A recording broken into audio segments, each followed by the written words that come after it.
اهلا وسهلا بكم مشاهدينا الاعزاء في حلقه جديده، واليوم راح تكون اكيد موضوع حلقتنا عن الزراعه في سهل. نلتقي مع مجموعه من الفلاحين والمزارعين يتحدثون عن نشاطاتهم، عن ذكرياتهم خاصه في موسم الزراعه. واكيد مثل ما تعرفون احنا في سهل نينوى راح نتنقل في بعض المناطق التابعه والقرى التابعه في سهل نينوى حتى نوصل همومهم، وحتى اكيد نستذكر ذكرياتهم خاصه في موسم الزراعه. ابقوا معنا مشاهدينا الاعزاء، واليوم حلقتنا ان شاء الله تكون حلقه ممتعه في سهل نينوى وعن الزراعه. اهلا وسهلا بكم مره ثانيه مشاهدينا الاعزاء.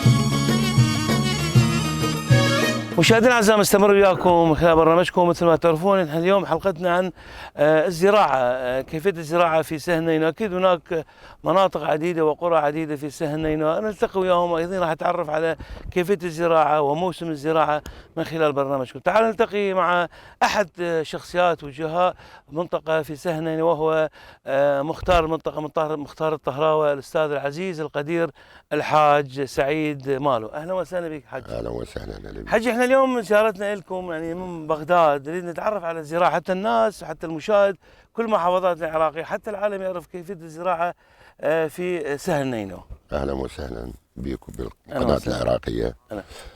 راح نحكي لك عن تفاصيل الزراعه القديمه والحديثه. اوكي، احنا القديمه شو، حتى الجمهور اكيد ما عندها المعلومات الكافيه. القديمه كانت الحراسه على حيوانات تكرم. نعم. كان نوعين حراسه، اكو تكرم على جحاش، وحراسه يعني على بغال. كل حيوان كل واحد له دور قوته. يعني اللي كان يحرس على جحاش كان عنده 3 سكك، وكان البذار بالايد، يبذر، يوقف الحيوانات ماله، يبذر مساحه اللي يقدر يزرعه بعدين يحرث. واللي عنده بغال هذا يكون اقوى، هذا كان يسحب 5 سكك. في فتره الاربعينات، في الاربعينات للخمسينات كان هم يبذر شو اسمه البذر ماله، الحنطه والشعير بالايد، وبعدين يرجع يحرث. يعني الحنطه والشعير. الحنطه والشعير. اوكي، تخلون بادويه مثلا يعني قبل ما كان ماكو ادويه. وكانوا تستلمون من الدوله؟ كانوا يستلمون؟ ماكو استلام من الدوله. والبيع كان بالكيف، الدوله ماكو سايلوات واستلام. ماكو سايلات. كان اللي يشتريه اهل المواشي. اهل المواشي. والحنطه كان ماكو مطاحن طحين، وهذا الحنطه كان يغسل وبعدين يطحن في مطاحن للبيوت. يعني تبيع الحنطه للناس اللي ما عندهم زراعه. يسووا مونه، يسمي مونه اهل الموصل، يسموا مونه كجريش، يستفادوا منه وللطحين. نعم. ما كان اكو مطاحن وتروح الدوله ينطيك او تروح تشتري او يستورد، ماكو هالشيء هذا. نعم. كان ماشي الحال على هالحاله هذه. نعم. شويه شويه تقدم الامور. نعم. خلينا نقول بدايه الخمسينات، يعني نص الخمسينات اجت تركترات. كان اول تركتر اتذكر شيء صار غريب، يعني صار شيء غريب من يطلع التركتر يطلع للقريه كله يدحق عليه. اول ما وصل التركتر وصلنا تركترات الي تشارمز انجليزيه، كانت تسحب 7 سكك، يعني من ال5 تحولنا الى 7. نعم. يعني صار خطين ازيد من تحت. يعني اذا كنت تزرع دونم قبل تزرع دونم ونص يوميه. والتركتر من كان يطلع شيء غريب يطلع طبعا. وكان ذاك التركترات تشتغل على النفط الابيض. حلو، يعني مو على البنزين. مو على البنزين ولا على الديزل، النفط الابيض. على النفط بس هذا يعني لما المواطن او الفلاح المزارع يجي له سره طويله، يعني يمسك سره لما يجي. هذا يقول اكو واحد بالقريه يسجل سره فلان ورا فلان، سره فلان، يعني يطول الزراعه. تعرف من ال5 صار 7، قلنا من الدونم صار دونم ونص يوميه. يبدا الزراعه. شو وقت يبدا الموسم الزراعه؟ الموسم الزراعي كان يبدي من 11 شهر 11. من شهر 11 اكثر الفلاحين كان يودي البذر ماله من البيدر. قبل كان بيدر، من البيدر يوديه يزرع. تقدم الزراعه، جاء تركترات احدث وجاء تركترات احدث، وصلنا الى حد اللي تركترات الحديث هسه موجود. والمواد الكيميائيه موجود اللي يعفر البذر من الحنطة والشعير، هذا إذا ما يعفر راح يصير به تفحم. حلو. أيام الحصاد. نعم. والتفحم بمعنى انتهى، يعني أنت زرعت وحصدت بلا فائدة. نعم. هسه طلع هذا المادة مال التعفير، يتعفر الحنطة، يتعفر الشعير، طلع الباذرات، الإيد بطل بعد شايل شاروكة ويطش بالزراعة، ماكو هذا بعد. أبو ما بين النهرين سدد ما عليه، وزارة التجارة سدد ما عليه، الشركة العراقية لتنقية البذور لحد الآن منطي 50%. لحد ما تطالبون يعني نطالب الشركة العراقية نص الفلوس مالنا باقي. اكيد احنا هسه البرنامج اكيد يسمعون الموضوع مالك ان شاء الله، ايضا احنا نتواصل وياهم من خلال البرنامج، واكيد هذا مناشدتك وحديثك راح توصل بكل امان للمسؤولين. انا جدا اشكرك مختار قرية طهراوة حجي سعيد مالو، وان شاء الله تكون الحلقه القادمه نتحدث خاصه عن قريتك وحتى نتعرف اكثر واكثر، وان شاء الله موسم زراعي خير ان شاء الله لكم والكل سهل نينوى ان شاء الله. شكرا لك. اهلا وسهلا. شكرا بك. شكرا. اكيد مشاهدينا الاعزاء بعد ما تحدى مختار المنطقه عن بعض الامور وعن ذكرياته في زراعه، وايضا عنده بعض المناشدات، اكيد احنا نتواصل وياكم من خلال برنامجكم مثل ما تعرفوا. اليوم اكيد احنا في قرى سهل نينوى ونتجول من قريه لقريه حتى نتعرف على زراعه، نتعرف على امور كثيره من خلال برنامجنا. ابقوا معنا.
مشاهدينا الاعزاء مستمرين وياكم خلال برنامجكم. مثل ما تعرفون احنا ايضا نتنقل من مكان لمكان، ايضا نلتقي مع احد الشخصيات الوجهاء في منطقه سهل نينوى، وهو الاستاذ فيصل اسكندر، رئيس مجلس القضاء الحمدانيه وايضا رئيس جمعيه خيرات سهل نينوى. اهلا وسهلا بك استاذ العزيز. يا مرحبا بكم وبقناه العراقيه حول هذا البرنامج القيم والذي يعني يبين معاناة الفلاحين وكذلك الزراعة والثروة الحيوانية في سهل نينوى خاصة وفي مدينة الموصل بشكل عام. اوكي، اليوم احنا اكيد وياكم بدنا نتجول نشوف صاحب التركتر او سائق التركتر دا يحرث شوي. نتحدث بهذا الموضوع استاذ فيصل عن موسم الزراعة في سهل نينوى وتحديدا في القرى التابعة سهل نينوى. يعني كما يعلم الجميع بأنه بعد سيطرة داعش الإجرامي على مقدرات مدينة الموصل كان أيضا الجانب الزراعي والثروة الحيوانية في ضرر كبير جدا، خاصة في منطقة سهل نينوى. كانوا تم استهداف كثير من المشاريع لتربية الحيوانات والعجول والدواجن وكذلك المجازر الموجودة، وكذلك سرقة الآليات التي تخص المواطنين وكذلك حتى البذور التي كانت موجودة. لذلك كان تأثيرها كبير جدا مما أدى إلى إبقاء هذه المعاناة إلى يومنا هذا. أما نحن بصدد اليوم هناك معاناة من جانبين، الجانب الحكومي من خلال عدم صرف المستحقات للفلاحين خاصة في المواسم الزراعية الأخيرة، الذي أدى إلى يعني تقاعس الفلاحين وصعوبة الاستمرار في عملية الزراعة، وكذلك حتى لعدم وجود الدعم من خلال وزارة الزراعة والجانب الحكومي لتربية الحيوانات. وكما تعلمون بأن سهل نينوى كانت ونتمنى أن تبقى كانت رائدة في مجال تربية الدواجن والمواشي وكذلك مسألة الزراعة على مستوى العراق. نعم استاذ فيصل، من خلال حديثك انت كونك انت يعني شخصية معروفة في سهل نينوى، هناك مشاكل فلاحين اكيد عندهم مشاكل كثيرة، احنا اليوم كيف يعني برايك يعني ننتهي من مشاكلهم ونقف وياهم وترجع الزراعه مثل ما كان؟ عندك فرد مقترح ببالك؟ يعني اكيد كل الدول المتقدمة وحتى النامية تدعم الجانب الزراعي، لأنه هو مسألة تنمية أي بلد يعتمد على الجانب الزراعي. يعني أولا يجب أن يكون القطاع الحكومي يستثمر هذا الوقت من خلال دعم الفلاحين، من خلال أولا أن تكون هناك قروض زراعية لكل الفلاحين لأنهم عانوا خلال هذه السنوات، وتعويض الآليات التي سرقت والتي انتهكت أثناء فترة داعش الإجرامي. وأيضا يجب أن يكون صرف المستحقات بشكل آني، لأن هذا الفلاح وعملية الزراعة تحتاج إلى الديمومة. هناك معاناة بالنسبة للزراعة بالنسبة للجوانب الأخرى مثلا الخضار وغير أمور غير مناطق، لكن منطقة سهل نينوى مشتهرة ومعروفة بوجود آلاف الدوانم من الزراعية من خلال زراعة الحنطة والشعير، وخاصة هذا العام والله أعلم عام جفاف ولم يستلموا مستحقاتهم لحد اليوم. وكذلك المنظمات الدولية التي تعنى بأمور الزراعة أيضا لها دور في المنطقة، لكن الدور ضئيل جدا لا يتناسب مع حجم الدمار أو حجم النهوض بالجانب الزراعي الذي يعتبر بالمرتبة الأولى يحظى به سكان سهل نينوى. أنا جدا أشكرك أستاذ فيصل اسكندر، رئيس مجلس القضاء الحمدانية ورئيس جمعية خيرات سهل نينوى، على كلامك. إن شاء الله أكيد إحنا راح نكون وياكم إن شاء الله. نتمنى التوفيق والنجاح وعام خير وسعادة وبركة لكل فلاحين ومزارعين في عموم العراق وخاصة في سهل نينوى. شكرنا وتقديرنا لجنابكم ولإيصال صوت الفلاحين إلى الجهات أصحاب القرار. شكرا جزيلا. شكرا. مشاهدينا الاعزاء، اكيد بعد ما تحدث الاستاذ فيصل واكيد نتواصل وياكم خلال برنامجكم. مثل ما تعرفون اكيد احنا اجواء، اذا تشوفون التراكتر وتشوفون الفلاحين واذا تشوفون الناس اكيد يبدون موسم الزراعه، واتمنى لهم التوفيق والنجاح، ونتواصل وياكم من خلال برنامجكم. قوموا معنا.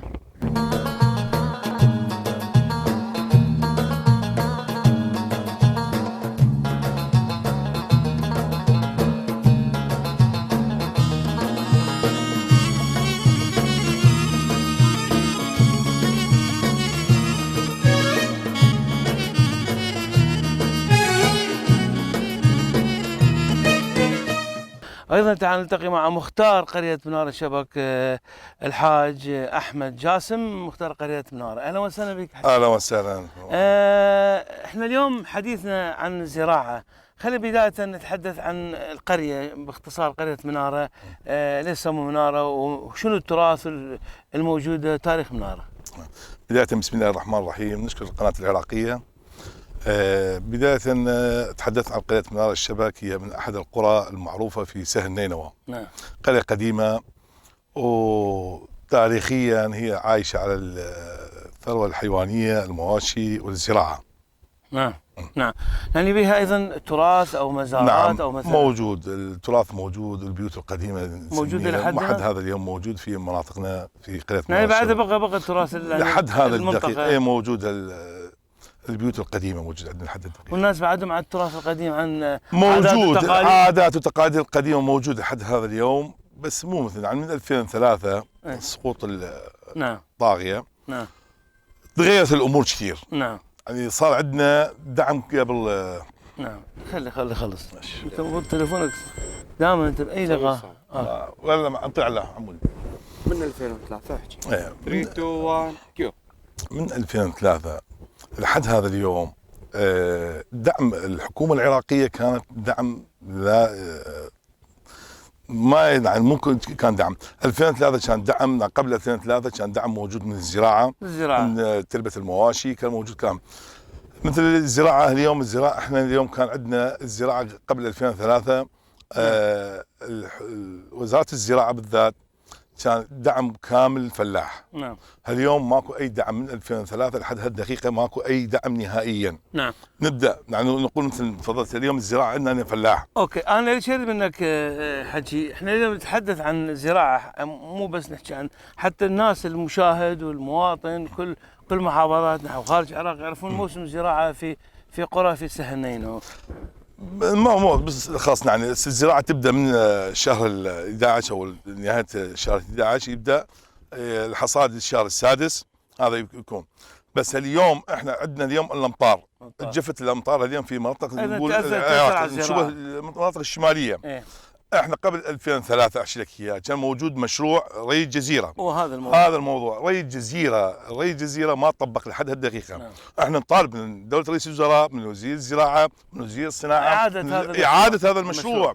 اليوم احنا عندنا قحط بالمنطقه موجود، ما موجود عندنا امطار قليله في عموم العراق نقول. نعم. خاصه المناطق الشماليه. نعم. اليوم اذا ما متوفر الامطار عندنا، اليوم عندنا مشاريع اسمه ري الجزيره موجود. صح. الري الجزيره كان يمنع كل، كان يصير عندنا خضار، المنطقه كلها كانت خضارات. لان هناك في دول هناك كثير من التطورات موجوده في كافه الدول موجوده. وانتم القريه والقرى المحيطه في سهنه عايشين على الزراعه هناك. على الزراعه وعلى المواشي عايشين اكثر شيء. هسه الناس كلها تحولت، الناس كسبت. صح. تحولت تركت حتى الاغنام. بس احنا لازم اليوم نقف ويا تراثنا طبعا هذا صحيح، نبقى ويا تراثنا وكذا فلان، بس لازم يكون دعم من جهه معنيه، يكون من الدائره الحكوميه. والله الكلمه الاخيره انا بالنسبه لي كمختار قريه منار الشباك اقول يكون دعم 100%، لا يكون نخبان على الفلاح او تربه المواشي، يكون من دعم حتى يبقى هذا حتى الجمعيات يوصلون صوتنا، الناس الموجودين الفلاحين او هذا المهنه وهذا الارث وهذا التاريخ يبقى تاريخ. اليوم يشهد التاريخ سهل نينوى هو كان اول مصدرين للثروه الحيوانيه في العراق. حلو. وهذا موجود هذا. صح. وبالنسبه للزراعه كان هم كان له دور كبير بانتاج الزراعه. مع الاسف يعني احنا اليوم وصلنا الادنى الانتاج الموجود من الثروه الحيوانيه او الثروه الزراعيه. ونتواصل وياكم، ابقوا معنا.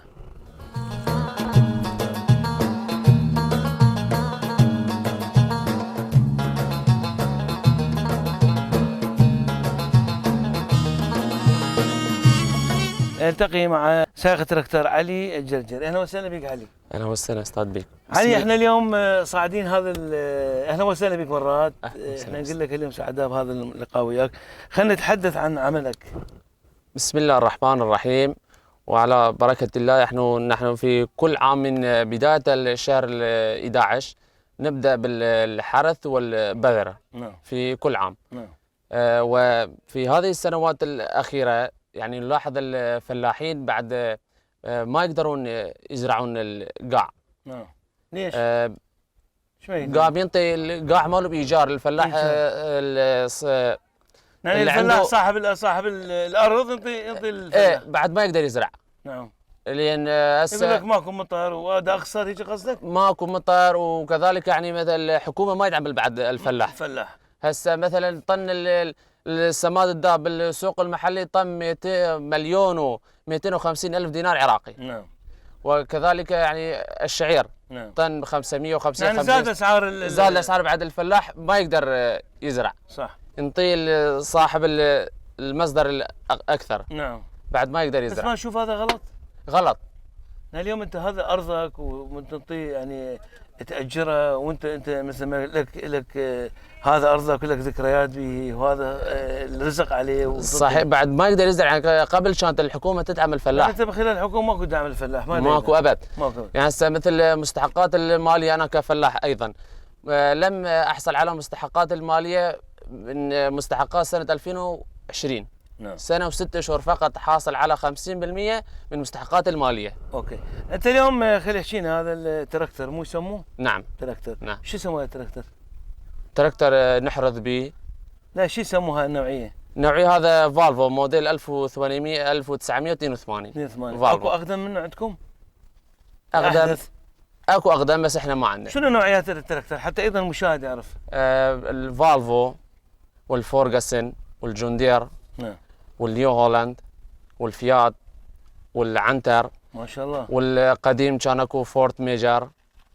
يعني نوعيات هوايه. اوكي. شلون تزرعون؟ تبدون يعني عندكم يعني موعد؟ مثلا اليوم انا فلاح اريد اخذ موعد، عندكم مواعيد؟ ايه، هم مواعيد فلاحين اللي ما عندهم التراكترات. نعم. هم يعني بدايه يجون يمك؟ يجون يمي بدايه الشهر 10، بدايه الشهر 11، وتسوي لهم جدول. تسوي لهم جدول هو يعني بالاجره. انا هم يعني صاحب تراكتور. تشتغل سايق وبالاجره انا فلاح ايضا. فلاح. انا جدا اشكرك علي الجرجري على كلامك الجميل. كلمه اخيره شو تحب تقول اليوم؟ وفي ختام لقائنا جزيل نشكر قناه العراقيه الفضائيه بادارتها وكادرها، وعلى راسهم الاستاذ جاسم حيدر. والسلام عليكم. شكرا. اشكرك.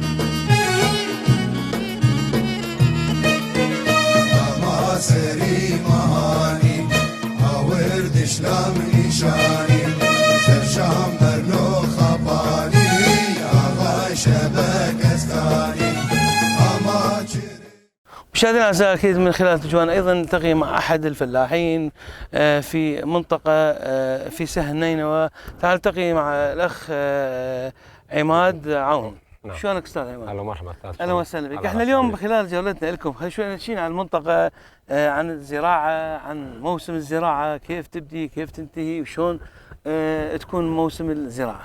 بسم الله الرحمن الرحيم. الزراعه سهلين بصوره عامه يزرعون شعير، حنطه، وبشهر الثالث كنا نزرع حمص. نعم. إيه. حمص حمص هذا معلومه إيه. حلوه. كنا حصاد حمص وقت حصاد الحنطه كان يصير. نعم. باليد. نعم.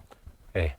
يعني فقط الحمص بعد حمص وعدس. نعم. إيه. هذا ويا موسم الزراعه. زراعه شتويه هذا. شتويه. إيه شتوي. نعم. ايضا في اراضي مفتوحه او عندكم مخصصه، منطقه مخصصه؟ لا، بكل مكان يعني هاي المناطق يعني عادة تزرع ويا مكان يم يصير. نعم. إيه. اليوم انت كونك انت اليوم يعني من خلال تواصلك في مجال عملك، إيه. اليوم احنا نشوف ايضا يعني هناك ايضا عندكم بعض مشاكل يعني من خلال عملكم، او من خلال هناك لم يوجد مثلا مساعدات لكم، او مثلا من خلال جمعيات او منظمات. والله استاذ، مشاكل اول شيء مثلا ماكو غاز للحاصدات ما ينطون. نعم. مثلا يصير وقت الحصاد ما ينطونوا ولا الحصاد. نعم. وش اسمه وقت الحراسه نفس الشيء. هسه احنا كربنا خطول هسه ماكو غاز نشتري تجاري. صح. نعم. إيه. اوكي. كيف الزراعه؟ يعني انت تقول الموسم مرات يعني ماكو موسم، مثلا الفلاح ايضا يحتاج الى عمل. اليوم احنا كثير من الفلاحين ايضا نسوا المهنه بصراحه. شنو سبب هذا الموضوع؟ والاستاذ لان دعم ماكو. دعم ماكو. مو السنه اللي فات قبله. الزراعه. نعم. اوكي، شكرا لك عماد عوني. شكرا جزيلا. وان شاء الله اتمنى لكم التوفيق والنجاح، ان شاء الله يكون موسم خير وبركه عليكم ان شاء الله. وعلى كل العراقيين. الله يحفظك. الله يطول عمرك. شكرا. استاذ. شكرا. مشاهدينا الاعزاء، اكيد بعد ما تحدث الاخ عماد عوني بكل صراحه بكل شفافيه عن موضوع بعض المشاكل، وان شاء الله نتمنى ايضا مره ثانيه الحكومه ندعم القطاع الزراعي اكثر واكثر حتى تبقى هذا ارثنا، وتبقى بصراحه انا اليوم سعيد جدا التقي وياهم، واكيد اني من خلال حديثي وياهم ومن خلال تواصلي وياهم وراح اتواصل وياهم حتى نوصل صوتهم الى اكبر مسؤول في الدوله حتى يكون اهتمام بالقطاع الزراعي. ابقوا معنا مشاهدينا الاعزاء.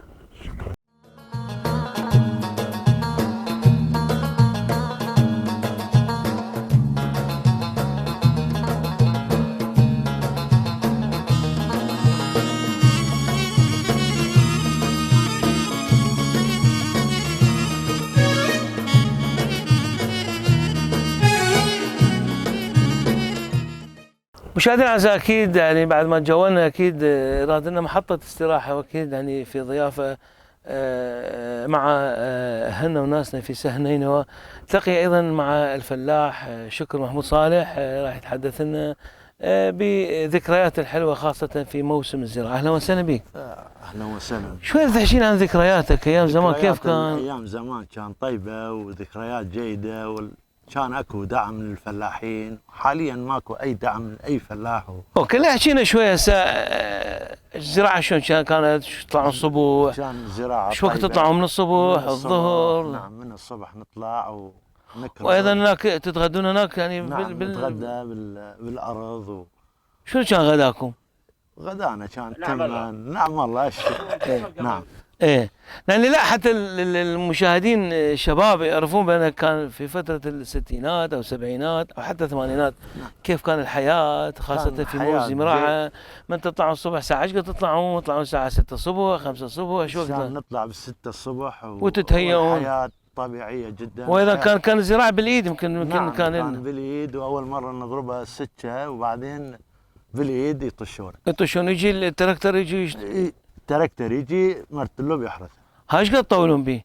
هذا يعني كل مثلا قطعة الدونم يطول به نص ساعة. نص ساعة. نعم. نص ساعة تشتغلون يعني وتذبون البذور نعم بس عدة العمال يعني مو عامل مو عامل هواية. نعم يعني انتم يعني مثلا قرايب او مثلا تأجرون يعني اخوة وقرايب. يعني ماكو ايجار عامل او فلاح مثلا تأجرون؟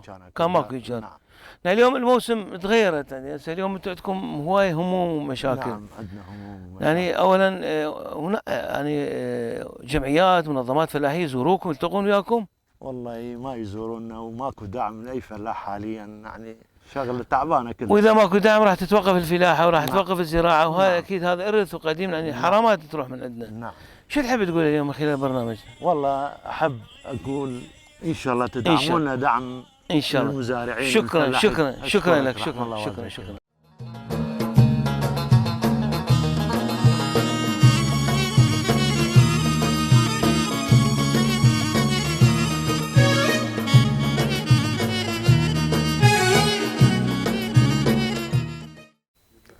مشاهدينا الاعزاء، مستمر وياكم اكيد من خلال هذه الجلسه الحلوه مع شخصيات حلوه، يعني اكيد لهم باع طويل في مجال الزراعه، وان شاء الله عمر كله لهم. واليوم سعيد التقي وياه مع شخصيات كبار السن ووجاه المنطقه في هذه المنطقه الجميله في سهل نينوى. راح حتى نتحدث مع العم كنعان. اهلا وسهلا عمو كنعان. عمو كنعان ايش قد مواليدك؟ 48. ان شاء الله العمر كله لك اجمعين. ان شاء الله. شو يحكينا عن الزراعه؟ شلون كانت؟ زراعة مطر ماكو. ايه لا لا قبل هسه حكينا. قبل قديم. ايه هذا ليش ابوك ما كان يشتغل؟ طبعا كلها ابانا انا اجداد. هو كنا نسوق بالبغال. صح هذا لا. قديم. قديم. احكينا شلون كانت تبدون، شلون من الصبح تطلعون، شو ساعة- وقت موسم، شو وقت يا تاريخ مثلا فصل؟ بالضبط ما اعرف. لا قصدي يعني بوقت الشتاء، وقت تطلعون الساعه ايش قد تطلعون الصبح؟ صبحيات الساعة 5 6 كان نطلع بالوقت حتى نخلص من الوقت ترجعون الظهر يعني؟ ترجعون الظهر. تاخذون اكل وياكم؟ اكل وياكم، ناخذ بصل بصل وخبز. حلو. ها تمر ماكو. عشان ماكو تمر، بس خبز وطماطه يجوز وياه. لا طماطم هم ماكو بس خبز شوف ايام مشاهدينا الاعزاء شو كانت ايام بسيطه، ايام حلوه. يعني تاخذون وياكم خبز من الصبح، تخبزوا من الصبح يا خبز نطلع من الصبح. من الصبح حار. حار. يعني الساعه 6 النور حار. حلو. يعني ما كان صعب، انتم قاعدين هنا الحريم ما يشتغلون ولا كانه. طبعا يجون على الحاضر ياكلون. الحاضر. إيه. راح جبنا السمون. ايه يعني كانت حلوه ايام قبل. نعم، يعني نعم. ايام حلوه تتقون. ايضا بعد الزراعه تتقون تقعدون مثل هيك قعدات تسولفون؟ شو وقت شمس وقت لا قصدي عندكم هيك جلسات مثلا يعني مثلا هسه قاعدين قهوه. اكو قهوه كان؟ هي قهوه قديمه. هذا قديمة. عباس عليه السلام، شو اسمه عباس علي داوود. نعم. بيت عثمان. يعني كان بيت خضر اسود. نعم. هم كان ما يجي بالك. والله انت حكيت ما شاء الله العمر كله لك. المهم هذا احكي بعد، يعني انتم من تتقون مثلا ايضا تنزلون الموصل مثلا، شلون؟ تنزلون الموصل تسوقون مثلا، تاخذون اغراض مثلا؟ والله اللي عنده فلوس يروح يتسوق، اللي ما عنده منين؟ ما عنده فلوس. يعني يمكن السيارات كانوا من الصبح يطلعون. سيارات ماكو منين. كان سيارات عندنا بس كان سيد وزير. سيد وزير سيد وزير بس هو عنده سيارة ياخذكم من الصبح. عنده باس يفتر من هنا طبرق وهالقرن كله كان يعني كل منطقة واقف له ياخذ نفرات ويروح للموصل. يطلع على الموصل. وين تروحون للموصل؟ الفيصلية، باب الطوب، فيصلية، الغراض اللي تشوف وين يروح. وتسوقون وتشترون اغراض. طبعا وعندكم وقت ترجعون. طبعا. يعني حاجة يعني انت برايك. ذاك اليوم كان عبد الغني عنده جراج. نعم. عبد الغني مصطفى ما ادري وما اعرف. يعني كان يعني ذاك الوقت كان احسن من هذا الوقت حجي قبل؟ اي والله بالنسبه لنا شياب صحيح احنا نشوفه احسن، بس لا ما شاء الله خير موجود. يعني حجي اكو منظمات يدعموكم الفلاحين مثلا؟ ما شاء الله كل شيء ماكو جمعيات. كل شيء. نعم. ان شاء الله ايضا تكون في مناطقكم في سنين وامطار غزيره بعون الله وتفرحون وان شاء الله الخير لكم وانا جدا ممنون منك. يا مرحبا. شكرا لك. شكرا حجي. لله. شكرا. مشاهدينا الاعزاء اكيد متواصلين وياكم، وان شاء الله كذا ايضا حجي حازمين على الشاي، راح نشرب شاي ان شاء الله بالفاصل.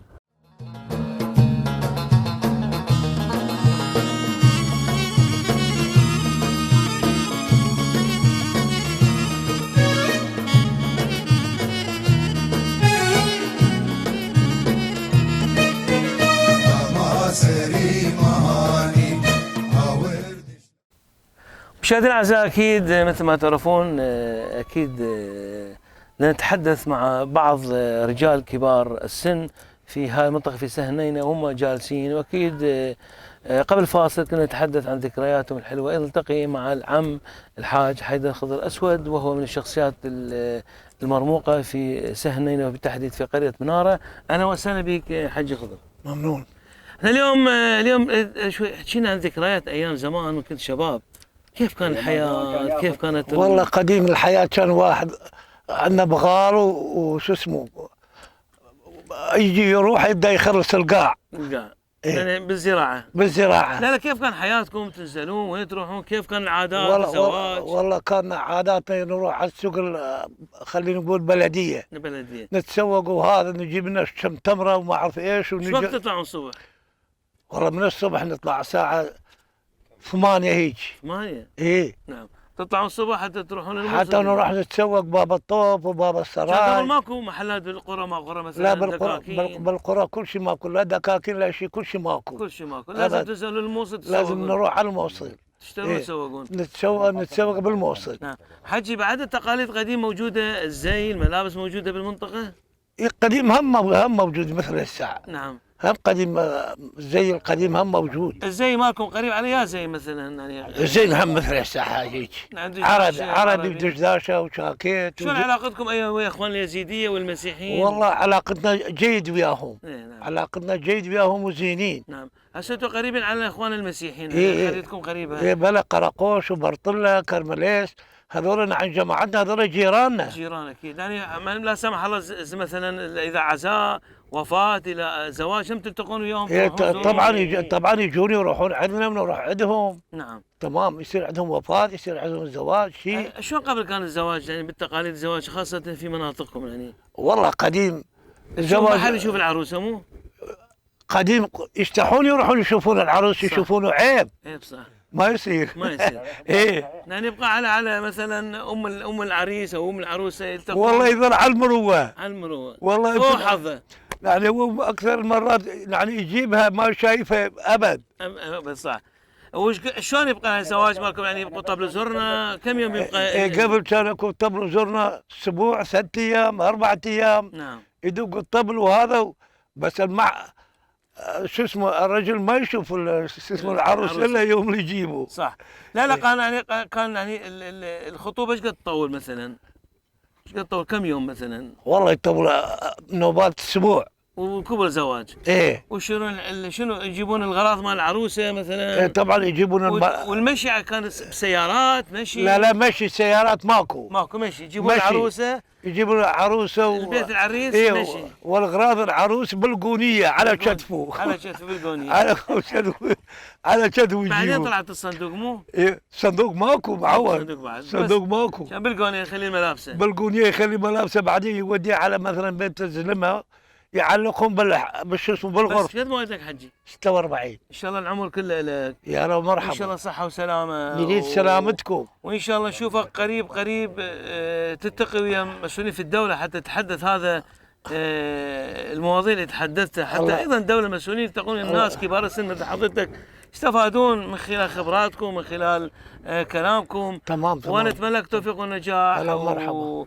صحة وسلامة إن شاء الله. تكون هذا الموسم أمطار غزيرة في مناطقكم. الله كريم. ورزق إن شاء الله تعود لكم. أكيد هو هذا بيد الله مثل ما قلنا. الله كريم. الله كريم. الله كريم. مشاهدينا الأعزاء، أكيد بعد ما تحدثنا وبعض الشخصيات ومخاتير المنطقة والمزارعين والفلاحين وهمومهم ونشاطاتهم وذكرياتهم من خلال مناطقهم في سهنينة، وأتمنى إن شاء الله الموسم القادم موسم الزراعة تكون موسم خير ولكل الفلاحين في كل محافظات العراق خاصة الموصل، واكيد نتواصل وياهم من خلال، واتمنى كل الجمعيات الفلاحية والمسؤولين ان يتواصلوا مع الفلاحين والمزارعين، وراح اتواصل مع ناسنا واهلنا في سهنينة ومن خلال برنامجكم.